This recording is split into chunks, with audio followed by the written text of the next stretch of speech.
Mes chers amis du 4 heures du sourire au quotidien, bonjour. Comment allez-vous aujourd'hui? J'espère que vous allez bien. Ah, il fait beau, il fait calme.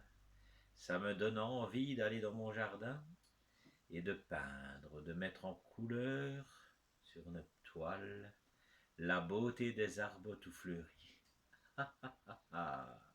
Mais avant ça, allons voir dans notre grand livre blanc magique quelle est l'histoire du jour.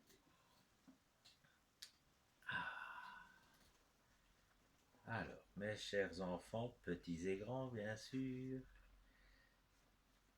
Oh ben, tenez donc, une histoire de chinoiserie. C'est tendance aujourd'hui. Le pinceau magique. Alors, un instant, je vais me mettre dans la peau du personnage.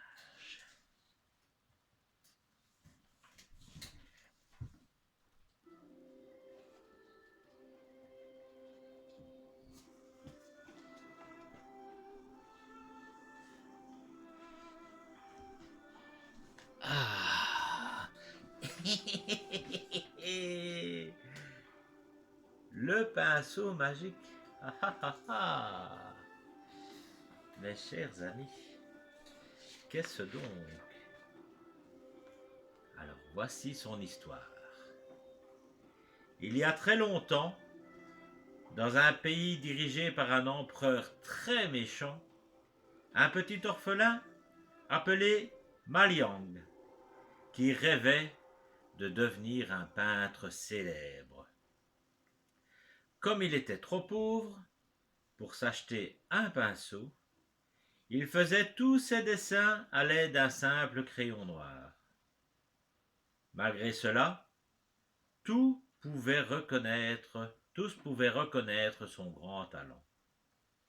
Un jour d'hiver, alors que Maliang dessinait sur une feuille de papier, une jeune bergère s'approcha de lui en tirant derrière elle une chèvre. « Que dessines-tu aujourd'hui » demanda la bergère. Maliang lui montra son dessin. C'était un coq qui semblait plus vrai que vrai, plus vrai que nature. « Oh, c'est magnifique, Maliang » s'exclama la bergère. Tout à coup, un faucon qui volait au-dessus de la tête fonça droit sur eux, croyant apercevoir un véritable coq. L'oiseau de proie arracha les dessins des mains de Maliang et s'éloigna en emportant le coq de papier entre ses griffes. « Ah, quel artiste, tu trompes même les oiseaux » dit en riant la jeune bergère. « Tu parles d'un artiste, je n'ai même pas de pinceau » soupira Maliang. Non loin de là, un riche seigneur se promenait à cheval, accompagné de son serviteur qui, lui bien sûr, était à pied. « Le résultat de la chasse est bien maigre aujourd'hui, maugréa-t-il à son serviteur. Le seigneur vit alors Maliang et la jeune bergère qui discutaient. Il remarqua également la chèvre bien grasse que tenait la bergère. « Ah ah! Nous ne reviendrons pas les mains vides, ricana le seigneur. » Puis il fit un geste à son serviteur. Celui-ci partit à la course, arracha la corde des mains de la bergère et tira la chèvre jusqu'à son seigneur. « Non, non, rendez-la-moi » supplia la bergère en s'agenouillant dans la neige. « Seigneur, je vous en prie !» Le riche seigneur lui ricana au visage et emporta la chèvre avec lui. La bergère pleura de toutes ses larmes de son corps, sous le regard impuissant de Maliang. Que pouvait faire un petit orphelin et une pauvre bergère face à un seigneur si puissant? Le soir venu, Maliang se rendit à l'école de peinture de son village. Il ouvrit doucement la porte et écouta le professeur donner son cours à ses élèves. « Mes enfants, N'oubliez jamais qu'il faut tenir votre pinceau fermement, expliqua le professeur. Ensuite, vous travaillerez d'une main assurée et rapide, comme ceci, et comme cela. En quelques coups de pinceau, le professeur avait peint une magnifique montagne. Fit My Lang sans trop vouloir déranger. Mais, que veux-tu, toi demanda sèchement le professeur. J'aimerais emprunter un pinceau, monsieur, dit My Lang. Et pourquoi voudrais-tu emprunter un pinceau questionna le professeur. Pour peindre, monsieur, répondit My Lang. Tous les élèves de la classe se moquèrent de My Lang en le pointant du doigt. Le professeur dit alors à My Lang d'un ton sec: « Il faut être un petit garçon riche pour apprendre la peinture. Disparais, va-t'en !» Mais le professeur chassa My Lang en claquant la porte. Ce soir-là, My Lang rentra chez lui, le cœur bien triste. Seul dans sa petite chambre, il regardait tous ces tableaux qu'il avait dessinés et qui ne lui plaisaient plus. « Ça ne sert à rien, soupirait-il. Seul un pinceau donnerait vie à ces tableaux. Je ne serai jamais un peintre. » My Lang se coucha sur son lit de paille et s'endormit. Il fit alors un rêve étrange. Il rêva qu'un vieil homme sage sortait comme par magie de l'un de ses tableaux pour s'approcher de lui et lui dire: « My Lang, voici un pinceau magique. Il est pour toi et rien que pour toi. Mais souviens-toi toujours que l'important, c'est ce que tu portes en toi, peint avec ton cœur. » Ensuite, le vieux sage déposait le pinceau magique sur le plancher et s'en retournait dans le tableau en répétant: « Peins avec ton cœur, peins avec ton cœur. » Quand My Lang se réveilla le lendemain matin, il se dit qu'il avait fait un drôle de rêve. Mais quelle ne fut pas sa surprise quand il vit là, par terre, tout près de son lit, un pinceau. « Ce n'est pas un rêve, s'écria My Lang. Ça y est, j'ai mon pinceau. » Il enfila à toute vitesse son manteau et courut à la rivière en emportant son pinceau. Là, il enleva la neige qui recouvrait une pierre plate et peignit sur elle un très beau poisson. La jeune bergère, qui passait par là, s'approcha de lui et regarda sa peinture. « Oh, une carpe !» s'exclama-t-elle émerveillée. « Mais regarde, il manque quelque chose. »« Tu as raison, répondit My Lang. » Puis, le jeune peintre ajouta une nageoire à son poisson. Tout à coup, My Lang et la bergère virent la peinture s'illuminer d'une lumière magique, et le poisson devient un véritable poisson. Et hop, dans l'eau glacée. « Oh !» s'exclamèrent en chœur My Lang et la bergère. Intrigués par ce qui se passait près de la rivière, des villageois s'approchèrent lentement. Puis, ils disent: « Peux-tu me peindre une chèvre, My Lang ?» demanda la bergère. Avec des mouvements délicats, My Lang peignit une chèvre sur un gros rocher. Et comme pour le poisson, le pinceau magique donna vie à la chèvre. La jeune bergère fut folle de joie. Les villageois, eux, furent stupéfaits. « Oh !» s'exclamèrent-ils tous en chœur. Un homme sortit alors de la foule et s'avança vers My Lang. C'était le serviteur du riche seigneur. « Petit, ce pinceau que tu as amuserait certainement le seigneur, dit-il à My Lang. Et alors, qui sait, il pourrait peut-être nous rendre à tous la vie plus facile. » My Lang accepta d'accompagner le serviteur jusqu'à la demeure du riche seigneur. « Alors, My Lang, Il paraît que tu fais des tours de magie avec ton pinceau, demanda le seigneur en ricanant. Montre-moi ça. Peins-moi exactement le même. Et le seigneur montra à Mai Lang un grand sabre de guerre. Mais Mai Lang se souvint de son rêve et des paroles du vieux sage. Peins avec ton cœur. Je, je, je ne peux pas, répondit faiblement Mai Lang. Comment oses-tu refuser de m'obéir, hurla le seigneur. Enfermez-le dans la grange. Il sera peut-être moins têtu quand il aura faim et quand il aura froid. On enferma Mai Lang dans une vieille grange sombre et froide. La nuit tombée, le jeune peintre sentit la faim lui tordre le ventre, et le froid lui pénétrer dans les os. Il lui fallait trouver une solution plus vite. Et il la trouva. J'aurais dû y penser avant, s'écria-t-il tout d'un coup. Mai Lang sortit le pinceau magique de son manteau et peignit un grand bol de riz sur le mur. Au même moment, le seigneur marchait vers la grange accompagné de son serviteur. Allons voir s'il est devenu plus raisonnable, ricana le seigneur.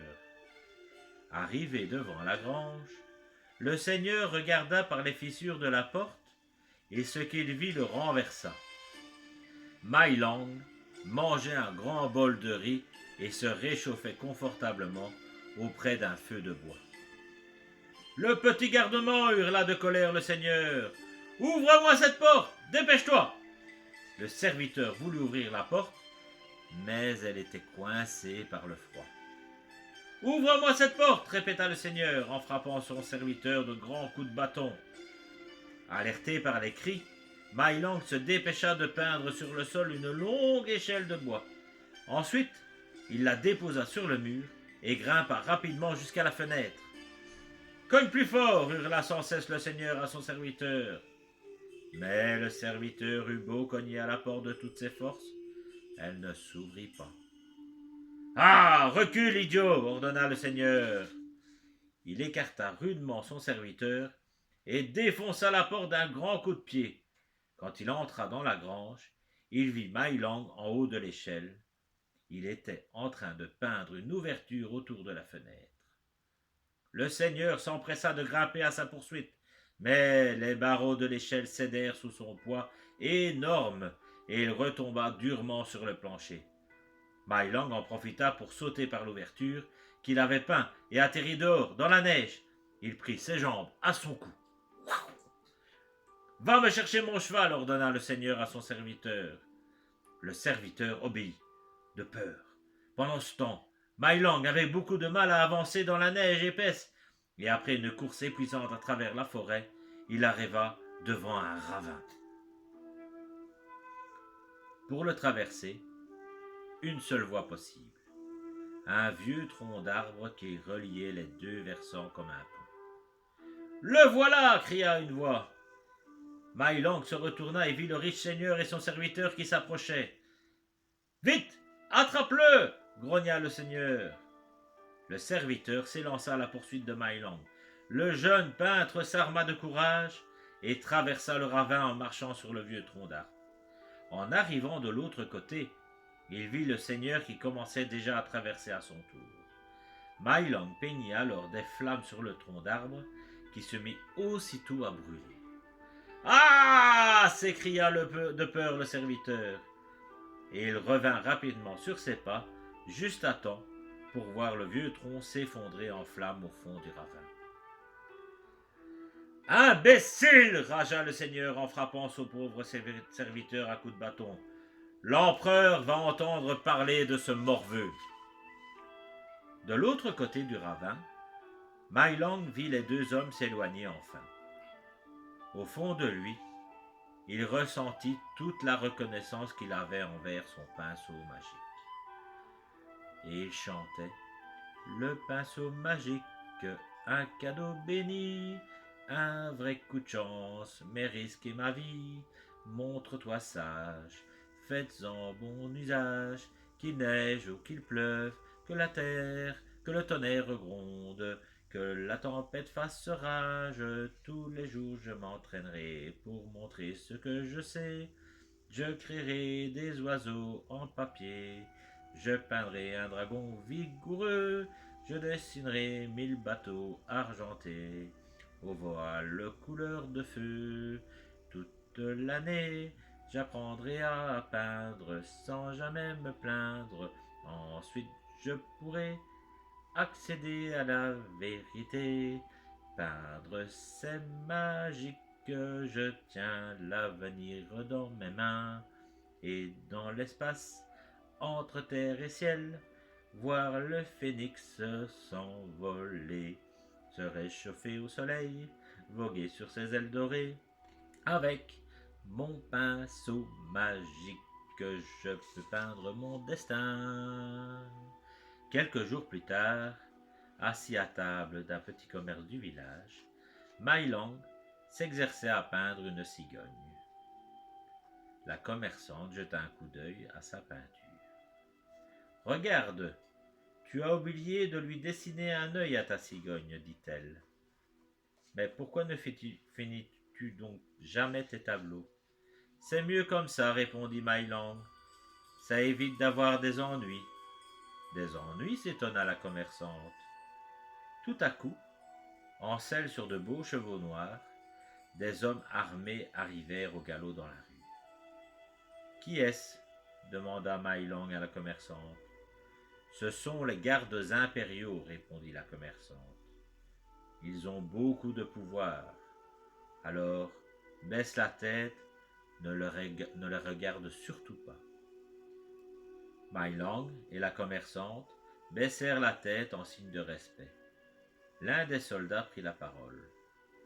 L'empereur a ordonné l'arrestation d'un jeune et très dangereux évadé de Chongpen.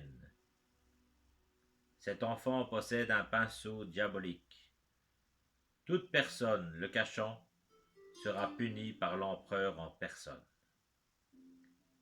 À ce moment, et sans que Mai Long s'en apercevoie, une toute petite goutte de peinture s'écoula du pinceau magique et alla s'écraser sur la cigogne pour former son œil. Aussitôt le grand oiseau prit vie et s'envola au-dessus de la tête des gardes impériaux. Oh! S'exclamèrent les villageois. C'est lui! Cria un garde en pointant Mai Long. Arrêtez-le! Mai Long fut mis aux arrêts, puis on l'emmena devant l'empereur en personne. C'est donc toi dont j'ai tant entendu parler, dit calmement l'empereur à Mai Long. Il paraît que tu as un pinceau extraordinaire avec lequel tu fais des tours de magie. Montre-moi, peins. Mai Long obéit. Il peignit une libellule sur sa main qui prit vie et s'envola. Oh! S'exclamèrent émerveillés les fidèles sujets de l'empereur. Charmant, dit l'empereur en souriant. Mais ce n'est pas ce que j'avais en tête. Donne. Mai Long lui remit le pinceau magique. L'empereur peignit sur un mur un coffre rempli de pièces d'or.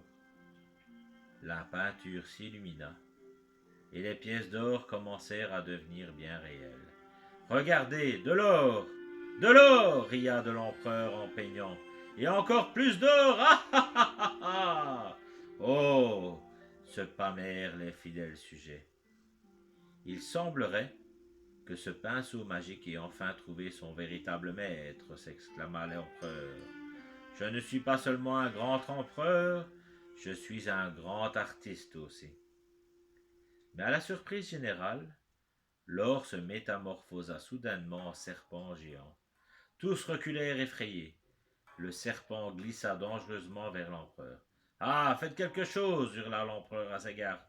Armés de longues lances, les gardes impériaux chassèrent le serpent géant hors du palais.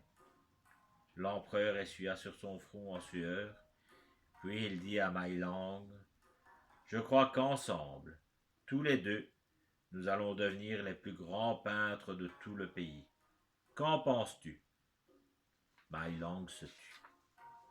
Parfait, s'exclama tout de même l'empereur.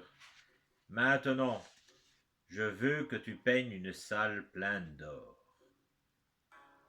Mais une fois que cet or sera utilisé, vous n'en aurez plus, votre grandeur, fit remarquer le jeune peintre. Par contre, si je peins un arbre d'or, l'or repoussera sans arrêt. Hmm, c'est très intelligent, s'étonna l'empereur. Mais ça, ce sera difficile de le protéger des voleurs, non? Si je peins l'arbre sur une île déserte, votre grandeur, vous n'aurez pas à le protéger, expliqua Mailang. Et à l'aide de son pinceau magique, le jeune peintre peignit sur un grand mur un arbre d'or sur une île déserte. Ah, excellent, s'exclama l'empereur. Envoie-moi là-bas tout de suite. À vos ordres, votre grandeur, répondit Mailang. Il peignit alors la mer, le soleil et un magnifique bateau à voile. L'empereur s'empressa de sauter dans le bateau, suivi de sa garde impériale et de tous ses fidèles sujets. Peins le vent, Mailang, demanda l'empereur du bateau. Beaucoup de vent pour gonfler les voiles. Le jeune peintre peignit le vent. Les voiles se gonflèrent et le bateau glissa sur la mer en direction de l'île à l'arbre d'or. Encore plus de vent, Mailang, cria l'empereur. Mailang peignit plus de vent. De grosses vagues se formèrent sur la mer. Peins-moi un vent digne d'un grand empereur. Encore une fois, Mailang obéit à l'empereur. Un éclair déchira le ciel et une tempête de pluie s'abattit sur la mer déchaînée. Ça suffit, ordonna l'empereur en s'agrippant aux mains du bateau. Mais il était trop tard. D'énormes vagues projetèrent le bateau contre les parois rocheuses de l'île, et le bateau se fracassa en 1000 morceaux. L'empereur échoua sur l'île, seul. Ah, Mailang, sors-moi d'ici, supplia l'empereur. Mais, votre grandeur, vous ne m'avez jamais dit que vous vouliez revenir, répondit Mailang. Ramène-moi mes sujets. Je suis l'empereur, tu m'entends? L'empereur! Mais les empereurs qui règnent et peignent en ne pensant qu'à s'enrichir ne méritent pas de revenir. Mailang se souvint que l'important est ce que l'on porte en soi. Jamais il ne cesserait de peindre avec son cœur. C'est fin. Allez, passez une belle fin de journée, pensez à prendre bien soin de vous et à bientôt.